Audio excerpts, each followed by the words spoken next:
You're listening to the Made for More podcast with Janae Shree Harris.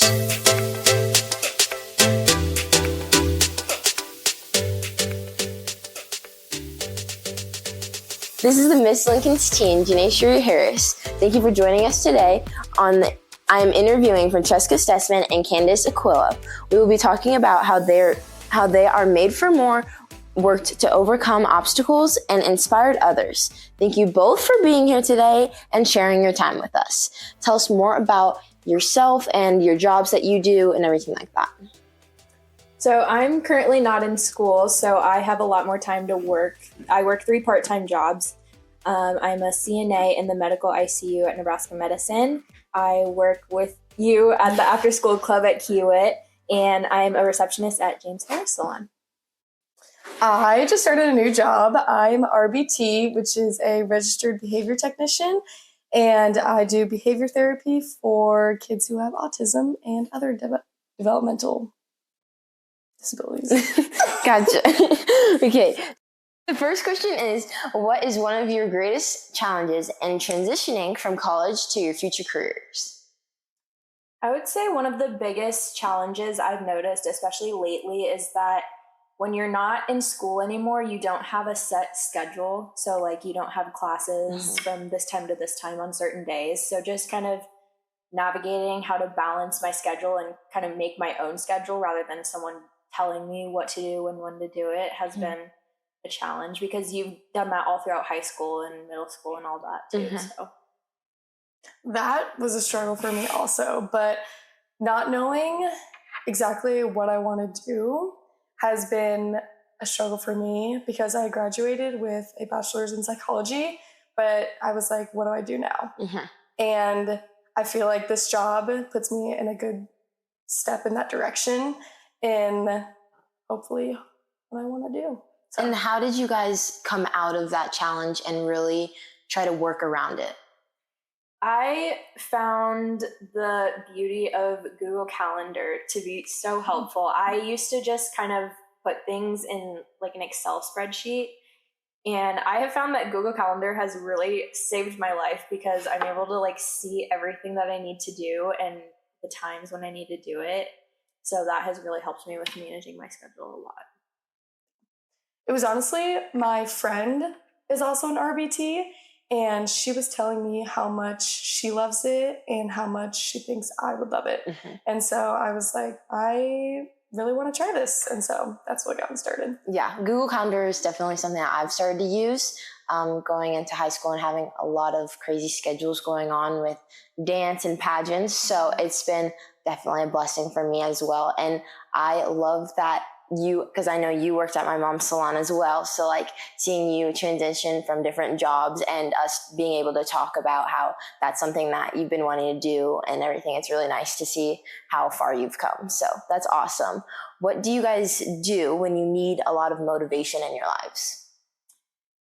I will say not being in school has resulted in me lacking a lot of motivation because, again, I'm not having someone tell me what to do and when to do it. So I just think about each thing that I have to do each day as a stepping stone towards my future goals, because I'm really passionate about becoming a PA someday. And so I know that I have to go through all of these phases and jobs to get there. So just reminding myself of my end goal and keeping that in mind when I really don't want to do something really helps me become motivated to do it. Nice. I make like mental checklists. When I don't have motivation, I'm like, okay, let's make a checklist of everything you have to do. And if I check off that one box, it's like, okay, I start to do it and start to get that motivation.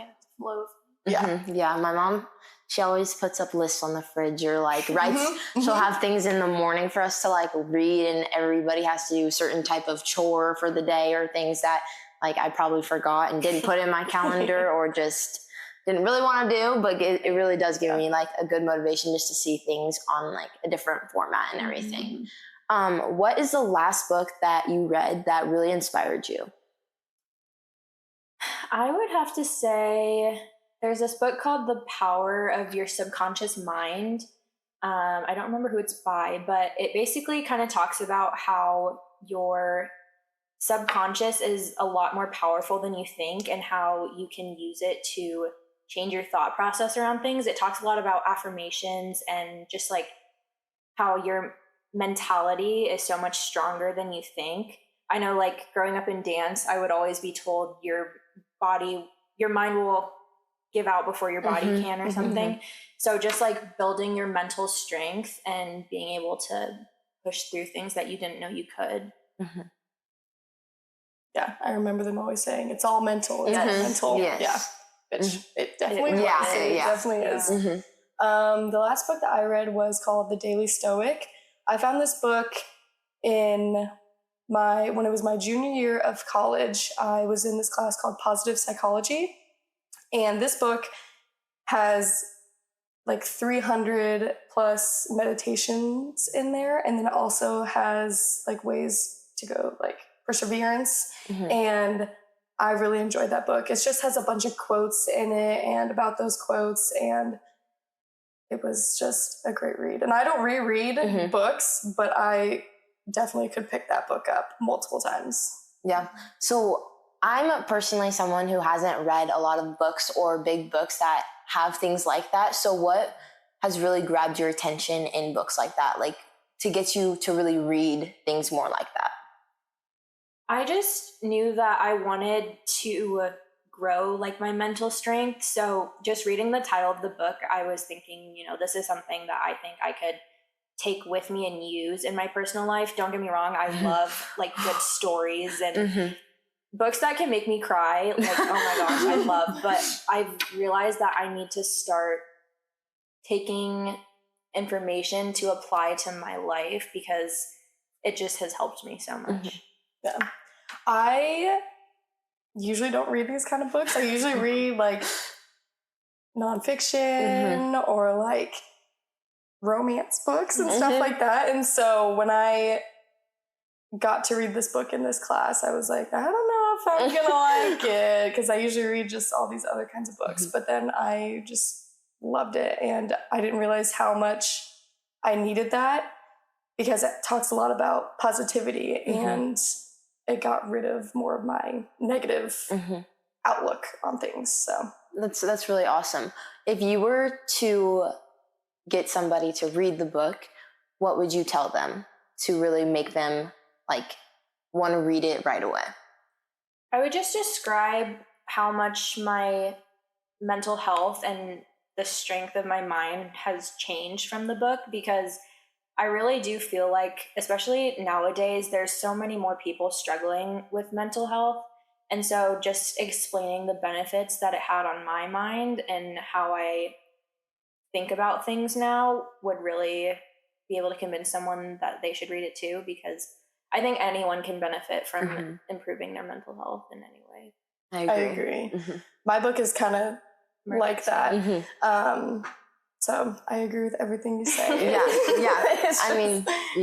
Those are definitely, I really need to get more into books that talk about not so much like nonfiction and like fantasy, because those are always all good books to really get in your head and be like, I want to be in there. But I feel like I really need to get into more books that have that kind of mental state and really can actually change a person with how they read. So, and I feel like there's sometimes a stigma around books like that. I mean, I definitely thought before reading it, I was like, oh, this probably is going to be kind of boring, but it really, same thing. Really was not at all.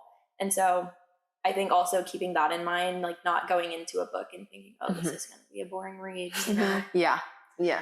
And I love to keep like Post-it notes in it. I would pick, I think it's by months, and I would pick like 3 quotes within that month that really stuck out to me. And I love having those pages saved to go back to. I'm like, that's a good idea. Yeah, that's a really good idea. So about books, who has been a great inspiration in each of your lives? I feel like I've had a lot of really great inspirations in my life, but consistently, I would have to say my mom. I know it's a cliche answer. Everyone's like, oh, my biggest inspiration is my mom. But she really does inspire me every day and continues to more and more. She is, I'm not going to disclose her age, but she's working now, and she went back to school this past year to get her doctorate after not being in school for 10 plus years. And I just think that's so incredible, because she's always wanted to get her doctorate, but not until, like I was out of college or things like that. And so I think just the fact that she mustered up the courage to actually go back to school, because school has changed relatively a lot since she's been in school. And so being willing to adapt to the new way of learning and learn how to use the computer, even though I'm the one who's helping her most of the time, trying to navigate like Excel or things like that. But I'm really proud of her for going back and really just diving head into that challenge. Yeah. I would say my friends.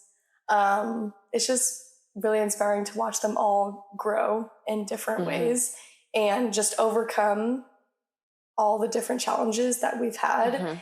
And I was recently talking to someone about how your friends are a reflection of who you are. And I think that just inspires me, because it's like, look at all of my friends and how awesome they are. And it's like, that really shows how awesome I am. And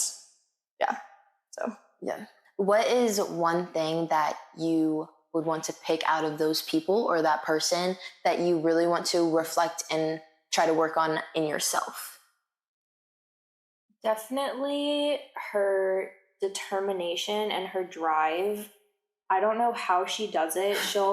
She teaches full time, and then she comes home and has class until 10 something, and then she's working on homework. And I know personally that I do not have the drive to do that. I get home from work and I'm like, I just want to lay in bed. But really seeing that firsthand, because I live with her, has been really inspiring to me, because I know, like, if she can do it, obviously I can do it. And so just keeping those traits in mind. Yeah.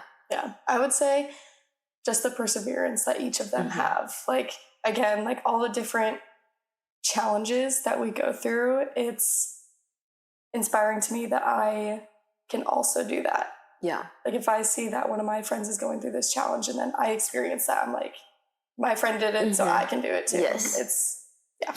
Yeah, those are all really great things. And especially, like, I know that your mom is like a really hard worker, because she's my boss and I see her all the time, and she's always working on something, or really determined to do something always great. And you guys definitely inspire me, like being able to go from dancing with you guys into you guys also helping me like choreograph my stuff for pageants, and just always like being a part of my life. But either it's like working with my mom or just like staying connected. It's always really nice to watch you guys also grow up, and for me to take that inspiration in.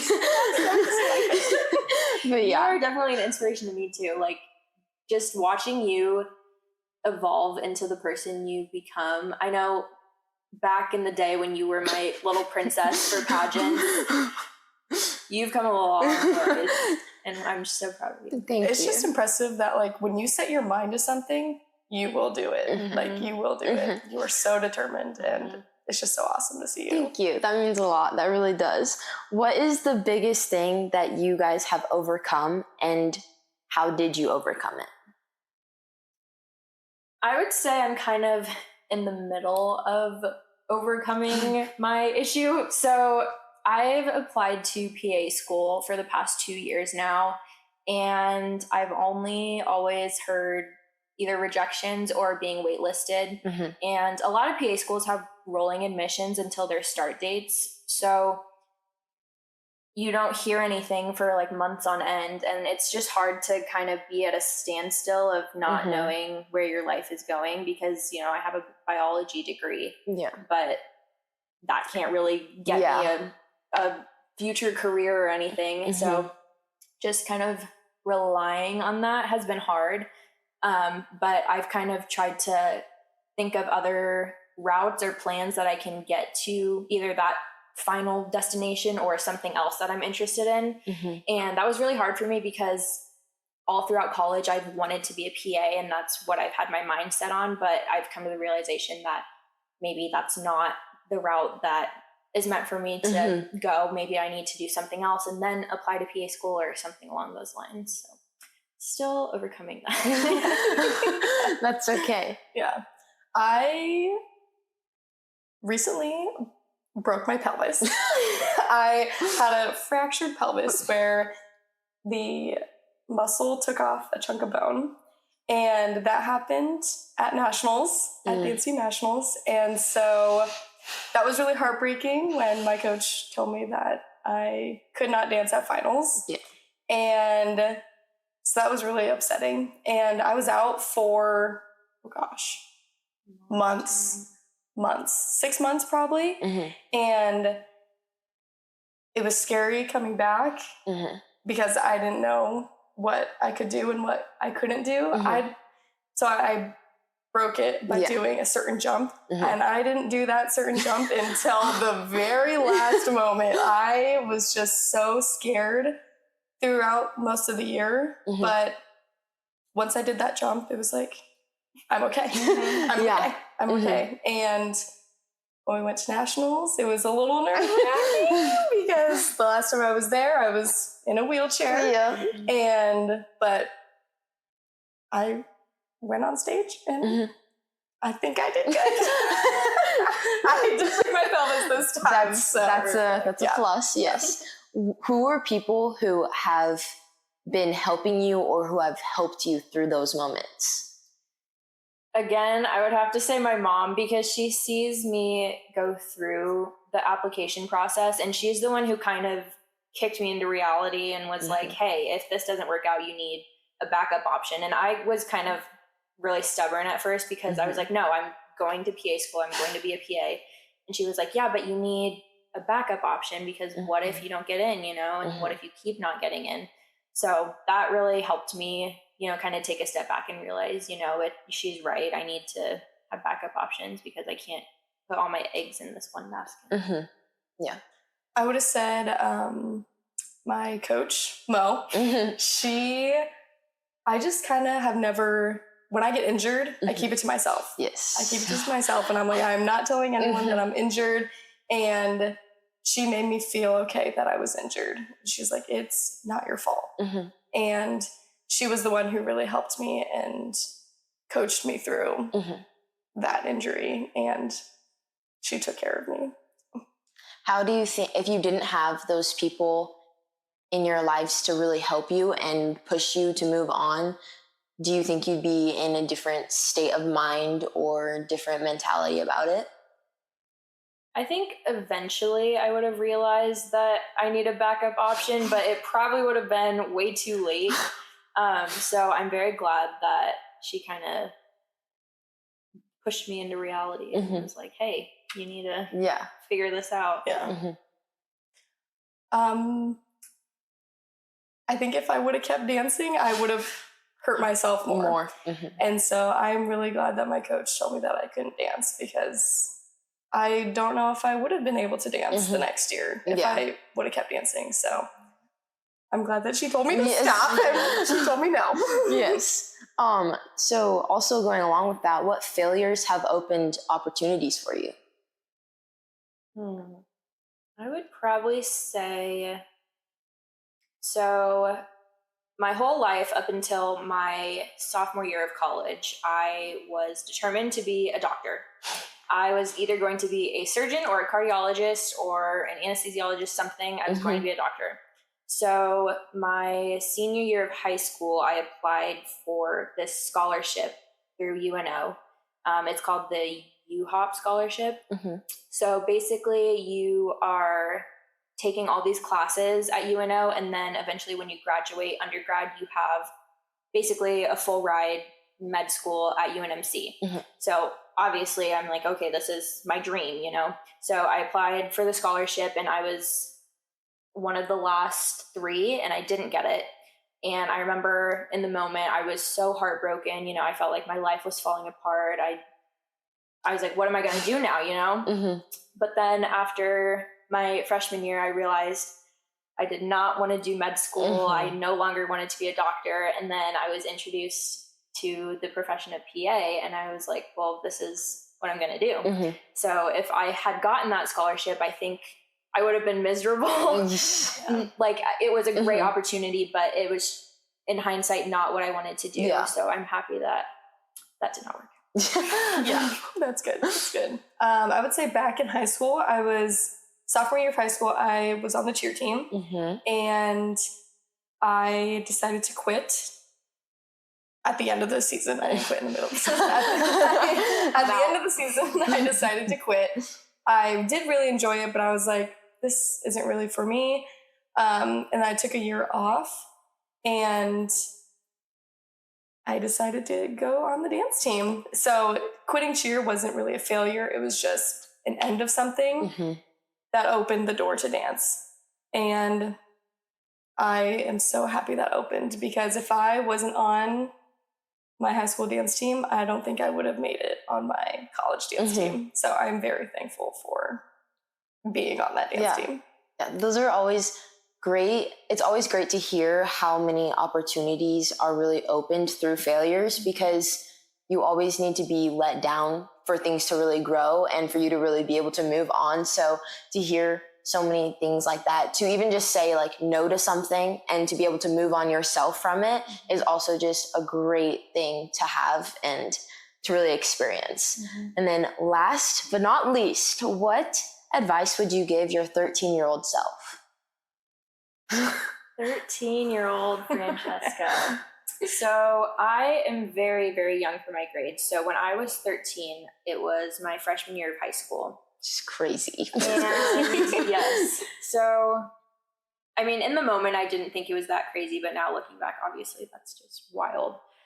But I remember all throughout middle school, I never really fit in anywhere. I was bullied a lot in middle school, mostly because my mom taught at the middle school that I went to. So it just kind of caused some unnecessary like rumors and things, and you know, the whole nine. So when I went to high school, I was finally like, okay, my mom's not here. I can't be like an outcast. I have to fit in, because I also made the dance team. So, you know, that kind of put me in this group of, you know, popularity, whatever.